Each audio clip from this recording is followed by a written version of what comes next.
One of the main reasons why the Kimberley is such a successful place to farm pearls is because not only you have the access to that beautiful wild stock of shell beds around Broome, but you've also got access to all these amazing bays that the Kimberley geology creates, which gives you nice sheltered bays away from cyclones and destructive winds, that once you've collected that shell, you can then take them to these bays and you can grow them without losing them all every time a cyclone comes along. It's all happened over a long period of time, and so it's the sum total of 50 years of trial and error and gathering better ways of doing things, and fisheries in general are getting more and more technical, and I think the pearling industry is probably just like that.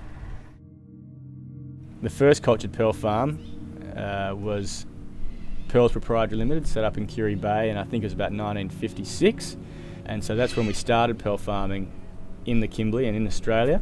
And then Cygnet Bay set up in about 1959-60, and we've been farming here ever since then. Farming is a real science of subtlety, so to look at, it hasn't changed a lot. We still entirely rely on having these beautiful healthy shell.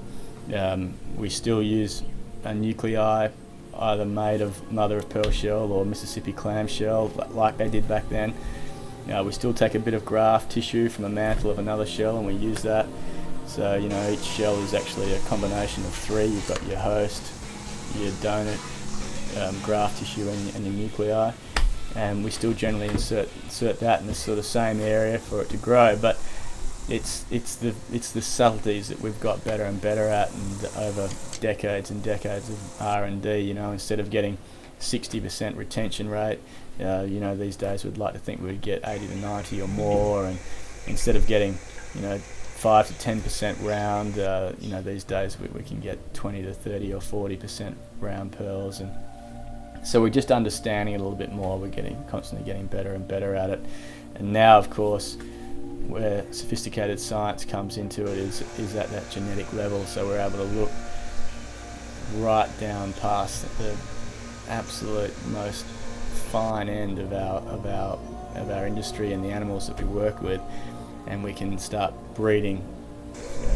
our pearl shell to suit our environment. So we can breed stock of shell that are specifically designed to grow and culture pearls here in Cygnet Bay, as opposed to another bay even just around the corner, or overcome issues with diseases or climate change and all those types of things. And so that's where I think cutting edge science is starting to, I suppose, in many ways kind of play God with our simple industry as it does with everything else. So Broome and the Kimberley has this unique natural resource of the largest shell in the world.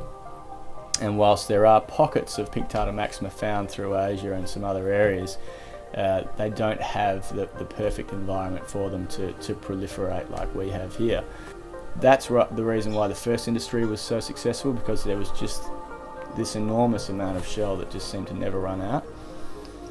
And then of course as we transitioned into the cultured pearling industry, that same resource meant that when we started out and we started producing what's called a South Sea pearl, or a pearl that's produced in pink tartar maxima, there really wasn't anywhere else in the world that could produce any volume of them. So Australia was producing these gems that nowhere else in the world was. The Japanese pearl is much smaller, grown in an Akoya shell. Then of course hatchery technology came along, where we figured out how to breed these shell and then produce a whole lot more, and of course that allowed it anywhere, even through Southeast Asia, that they could find some shell, they could breed them and then actually start growing large numbers. So that took away the competitive advantage of the natural resource. We grew gems that no one else could, whether it be the quality or the size, and that's because again of that Kimberley marine environment. It's just perfect for that animal.